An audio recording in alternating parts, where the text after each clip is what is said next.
감독님께서 바라셨다. 기아 타이거즈는 19일 비공개로 진행된 2차 드래프트 1순위에서 한화 이글스의 베테랑 오른손 투수 이태양을 선택하였다. 2라운드 지명권은 행사하지 않았으며 3순위에서는 KT 위즈의 내야수 이호연을 뽑았다. 이번 시즌 8위에 머문 기아는 4, 5라운드 추가 선발 권한이 주어졌으나 사용하지 않았다. 1라운드 양도금 4억 원과 3라운드 양도금 2억 원을 합쳐 총 6억 원을 투자하며 보강을 완료하였다.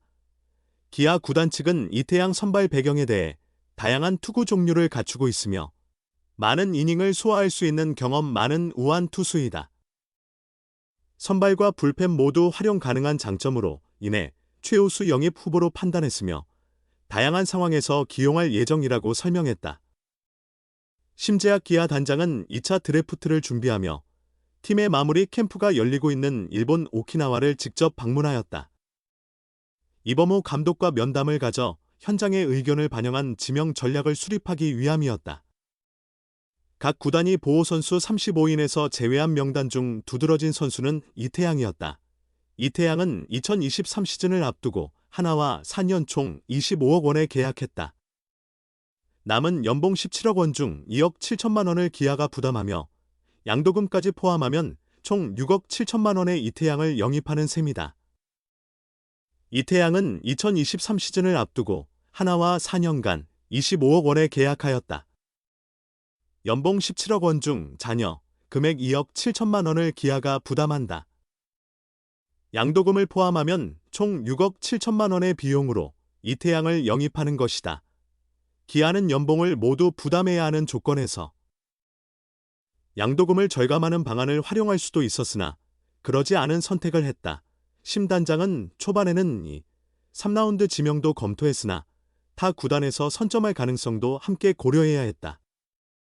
감독님이 강력히 원하는 선수였기에 1라운드에서 뽑았고 그 대가로 2라운드 지명권은 사용하지 않은 셈이라고 설명했다. 이태양은 효청고를 나온 후 2010년 신인 드래프트에서 5라운드 36순위로 한화의 유니폼을 걸쳤다. 이후 2020년 6월 SK 와이번스, 현 SSG 랜더스, 로의 트레이드 이적을 경험했다. 세스지에서 보낸 3년 동안 스윙맨으로 다양한 역할을 소화하며 경험을 쌓았고 2022년 통합 우승에 일조하기도 했다. 이태양은 2023년 한화와 FA 계약을 체결하고 친정팀으로 돌아왔다. 필승조, 추격조, 롱릴리프, 선발 등 구단이 요구하는 보직이라면 수용하며 베테랑으로서의 책임을 다하려 했다. 바로 그 점이 지금 기아가 가장 원하던 선수상이었다. 그는 50경기에 출전해 103분의 1이닝을 소화했다. 3승 3패, 2홀드, 평균 자책점 3.23을 기록했다. 하지만 최근 2년간은 1군에서의 기회가 극히 제한되었다. 지난해는 10경기, 2패, 9 3분의 1이닝, 평균 자책점 11.57로 부진했으며 올해도 14경기, 1패, 11 3분의 1이닝, 평균 자책점 3, 97에 그쳤다. 지난해 팔꿈치 수술의 후유증이 영향을 미쳤다. 이태양은 이제 기아에서 남은 선수 생활을 마무리할 가능성이 높아졌다. 어찌되었든 현장의 강력한 요청으로 선수를 영입한 상황이다. 그는 이 부진을 딛고 기아에서의 재기를 이뤄낼 수 있을까? 이태양이 한화 이글스와 두 번째 이별을 맞이한다. 첫 이별이 갑작스러웠다면 이번은 마음 깊이 와닿는 예정된 작별이 되었다.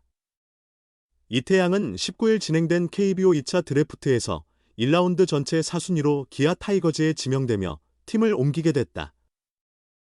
2차 드래프트를 앞두고 자신의 요청으로 보호명단에서 제외되었고 1라운드에서 기아의 선택을 받았다. 순천 요청고를 나와 2010년 신인 드래프트 5라운드 전체 36순위로 한화에 뽑힌 이태양은 2012년에 1군에 데뷔했으며 10년 차를 맞은 2020년 트레이드를 통해 갑작스레 SSG 랜더스, SK 와이번스로 자리를 옮겼다. SSG에서는 선발이든 불펜이든 가리지 않고 모든 역할을 소화한 이태양은 2022 시즌 통합 우승에 공헌한 뒤 프리에이전트, FA 자격을 획득했다. 세스지에서도 그의 가치를 인정했지만 셀러리캡 등 여건이 따라주지 않았고 한화의 제안을 기다리던 그는 4년 총 25억 원 계약을 체결하며 친정팀의 우승 반지를 차고 복구하였다. 한화보다 더 높은 조건을 제시한 구단도 있었으나 이태양의 선택은 한화였다. 다시 한화 유니폼을 입은 이태양은 2023 시즌에도 선발과 불펜을 넘나들며 50경기 103분의 1이닝을 던져 평균 자책점 3.23을 기록하는 등 좋은 활약을 보였다. 하지만 2024 시즌에는 팔꿈치 통증으로 웃자란 뼈를 제거하는 수술을 받으며 시즌을 조기에 마감해야 했다. 7월 수술 후 재활에 매진한 그는 2025 시즌 개막을 앞두고 완벽한 컨디션을 되찾았다. 하지만 경쟁이 치열해진 한화 마운드 속에서 제자리를 찾지 못했다. 그는 이번 시즌 1군에서 14경기 11 3분의 1이닝에 그치는 제한된 기회만을 부여받았다. 평균 자책점은 3.97. 특별한 부상이나 부진이 없었음에도 팀의 높은 벽을 넘지 못했다. 고민은 깊어질 수밖에 없었다. 이태양은 이번 해 퓨처스리그에서 27경기 43분의 2이닝을 책임지며 평균 자책점 1.77의 인상적인 투구를 선보였다. 무패 8승과 3홀드를 기록하며 북부리그 다승왕에 올랐다. 35세의 나이에 아는 퓨처스리그 다승왕 타이틀은 충분한 실력을 갖췄음에도 1군 문턱을 넘지 못한 안타까운 현실을 증명하는 상징이었다. 한화에 대한 애정은 컸지만 선수로서 뛰는 시간 또한 소중했다. 결국 그는 구단과의 상의 끝에 2차 드래프트를 통해 새로운 전환점을 마련하기로 결심했다. 마음을 정했지만 드래프트 당일까지 불안함과 씁쓸함, 미련이 교차하는 나날을 보냈다. 기아의 지명 후 연락을 받은 이태양은 FA로 영입되었음에도 첫 해를 제외하고는 만족스러운 모습을 보여주지 못해 구단과 팬 여러분께 죄송한 마음이 가장 크다. 이번 해는 많이 준비했다고 생각했는데 그 모습을 보여드리지 못해 아쉽고 미안하다고 전했다. 이내 그는 우리 한화 이글스에 좋은 후배들이 많이 올라오면서 내 기회가 줄었고 야구할 시간이 많이 남지 않았다는 생각이 들다 보니 1년이라도 더 뛰는 것이 낫지 않을까 하는 현실적인 고민을 하게 됐다며 확장 엔트리를 앞두고 2군으로 내려갔을 때 마음을 굳힌 것 같다고 보호명단 제외를 요청한 배경을 설명했다. 이어 감사하게도 구단에서 기회를 주셨다며 3년 전 한화 이글스에 복귀했을 때 선수 생활을 오랫동안 잘하며 우승도 하고 이곳에서 은퇴하는 것이 꿈이었는데 인생이 항상 뜻대로만 흘러가는 것은 아닌 모양이다. 운명이라 생각하며 받아들이고자 한다고 전했다.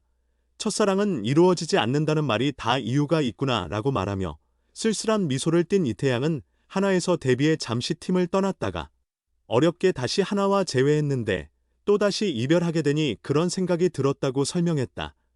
이태양은 정든 한화와 두 번째로 헤어져야 하니 정말 마음이 아프다. 떠나고 싶지 않지만 어쩔 수 없는 선택이다. 첫 이별은 갑작스러웠고 이번 이별은 준비된 것이었지만 며칠 전부터 마음이 복잡하고 잠도 잘 오지 않았다고 털어놨다. 그러나 그만큼 한화가 더욱 강해졌다는 의미이기도 하다. 내 눈에도 훌륭한 선수들이 정말 많다. 한국 시리즈에서 준우승을 했지만 그 자리에 함께하지 못한 점이 안타까웠던 반면 어린 선수들이 잘해주는 모습이 자랑스러웠다. 이런 복잡한 감정이 교차했지만 이제부터는 기아의 선수이니 마음을 정리하려고 한다고 덧붙였다. 이러한 상황 때문에 새 팀에 대한 각오도 남다르다. 이태양은 기아는 지난해에도 우승을 차지한 팀이며 올해는 부진했지만 상대할 때마다 강하고 어려운 팀이었다. 그런 팀의 일원이 되어 기쁘다고 말했다. 그는 어떻게 보면 내 자녀 연봉과 양도금 4억 원을 지불하고 뽑힌 것인데 이는 보통 고교 1번 선수에게나 해당되는 대우가 아닌가라고 말하며 기아에서 1라운드로 선택해 주셔서 진심으로 감사하며 책임감도 크게 느낀다. 내년 기아가 좋은 성적을 거둘 수 있도록 훌륭한 활약을 많이 보여드리고 싶다고 포부를 밝혔다.